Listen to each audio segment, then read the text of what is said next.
आज हम लोग जानेंगे जगन्नाथ मंदिर के बारे में सब कुछ। कहाँ पर स्थित है, क्या है प्रचलित कथा, क्यों जगन्नाथ मंदिर का मूर्ति बना हुआ है काठ का, सारा कुछ। नमस्कार दोस्तों, आपका स्वागत है इस चैनल नो मोर में। हिंदू धर्म के हिसाब से 4 धाम बद्रीनाथ, द्वारिका, रामेश्वरम और पुरी है। मान्यता है कि भगवान विष्णु जब चारों धाम पर बसे तो सबसे पहले बद्रीनाथ गए और वहां स्नान किया। उसके बाद वो गुजरात के द्वारिका गए और वहां कपड़े बदले। द्वारिका के बाद उड़ीसा के पुरी में उन्होंने भोजन किया और अंत में तमिलनाडु के रामेश्वरम में विश्राम किया। पुरी में भगवान श्री जगन्नाथ का मंदिर है। पुरी के इस मंदिर में भगवान जगन्नाथ, उनके भाई बलराम और बहन सुभद्रा की काठ यानी लकड़ी की मूर्तियां हैं। लकड़ी की मूर्तियों वाला ये देश का अनोखा मंदिर है। यह भारत के उड़ीसा राज्य के तटवर्ती शहर पुरी में स्थित है। जगन्नाथ शब्द का अर्थ जगत के स्वामी होता है। इनकी नगरी ही जगन्नाथपुरी या पुरी कहलाती है। एक बहुत प्रचलित कथा के अनुसार माता यशोदा, देवकी जी और कृष्ण जी की बहन सुभद्रा वृंदावन से द्वारिका आई। उनके साथ मौजूद रानियों ने उनसे निवेदन किया कि वे उन्हें श्री कृष्ण की बाल लीलाओं के बारे में बताएं। इस बात पर माता यशोदा और देवकी उन रानियों को लीलाएं सुनाने के लिए राजी हो गई। उनकी बातों को कान्हा और बलराम सुन ना ले, इसलिए बहन सुभद्रा बाहर दरवाजे पर पहरा देने लगी। माता यशोदा ने कृष्ण की लीलाओं की गाथा आरंभ की और जैसे जैसे वो बोलती चली गई, सब उनकी बातों में मग्न होते गए। खुद सुभद्रा भी पहरा देने का ख्याल भूलकर उनकी बातें सुनने लगी। इस बीच कृष्ण और बलराम दोनों वहां आ गए और इस बात की किसी को भनक नहीं हुई। सुभद्रा भी इतनी मग्न थी कि उन्हें पता न चला कि कान्हा और बलराम कब वहां आ गए।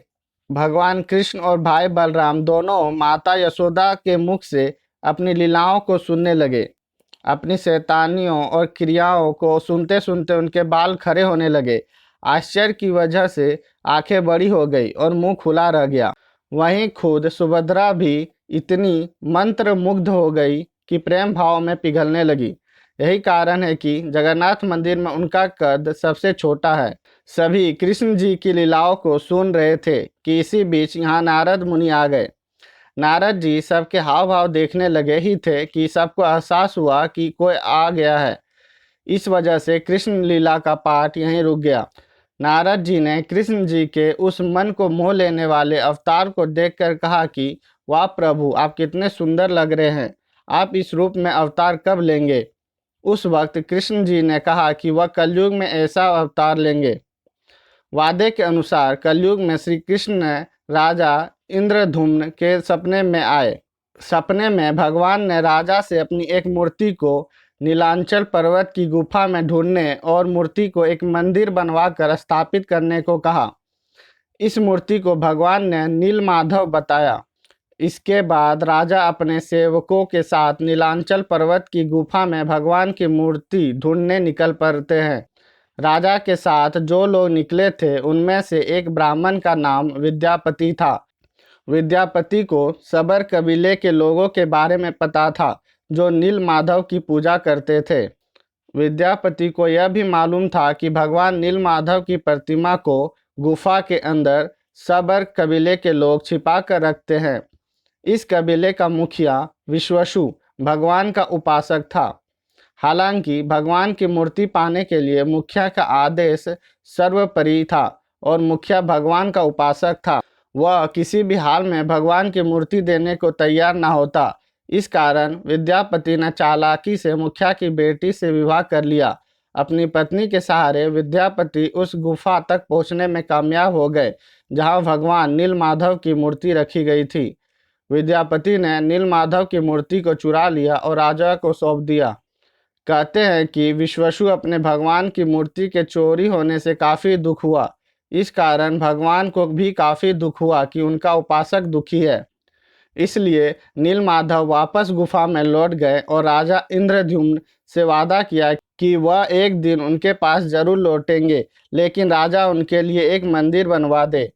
इसके बाद राजा ने मंदिर बनवाकर भगवान से विराजमान होने के लिए कहा, लेकिन तभी भगवान ने कहा कि द्वारिका से तैरकर पुरी की तरफ आ रहे बड़े से पेड़ के टुकड़े को लेकर आओ और उस पेड़ के तने से उनका विग्रह यानी मूर्ति बनवाएं और बाद में उसे मंदिर में स्थापित करा दें। श्री कृष्ण के आदेशानुसार राजा ने इस काम के लिए काबिल बढ़ई की तलाश शुरू की। कुछ दिनों में एक बूढ़ा ब्राह्मण उन्हें मिला और इस विग्रह को बनाने की इच्छा जाहिर की, लेकिन इस ब्राह्मण ने राजा के सामने एक शर्त रखी कि वह इस विग्रह यानी मूर्ति को बंद कमरे में ही बनाएगा और उसके काम करते समय कोई भी कमरे का दरवाजा नहीं खोलेगा, नहीं तो वह काम अधूरा छोड़कर चला जाएगा। शुरुआत में काम की आवाज़ आई, लेकिन कुछ दिनों बाद उस कमरे से आवाज़ आना बंद हो गई। राजा सोच में पड़ गया कि वह दरवाज़ा खोलकर एक बार देखे या नहीं, कहीं उस बूढ़े ब्राह्मण को कुछ हो ना गया हो। इस चिंता में राजा ने एक दिन उस कमरे का दरवाज़ा खोल दिया।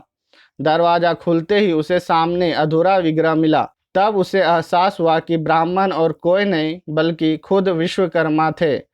शर्त के खिलाफ जाकर दरवाज़ा खोलने से वह चले गए। उस वक्त नारद मुनि पधारे और उन्होंने राजा से कहा कि जिस प्रकार भगवान ने सपने में आकर इस विग्रह यानी मूर्ति को बनाने की बात कही, ठीक उसी प्रकार इसे अधूरा रखने के लिए भी द्वार खुलवा लिया। राजा ने उन अधूरी मूर्ति को ही मंदिर में स्थापित करवा दिया।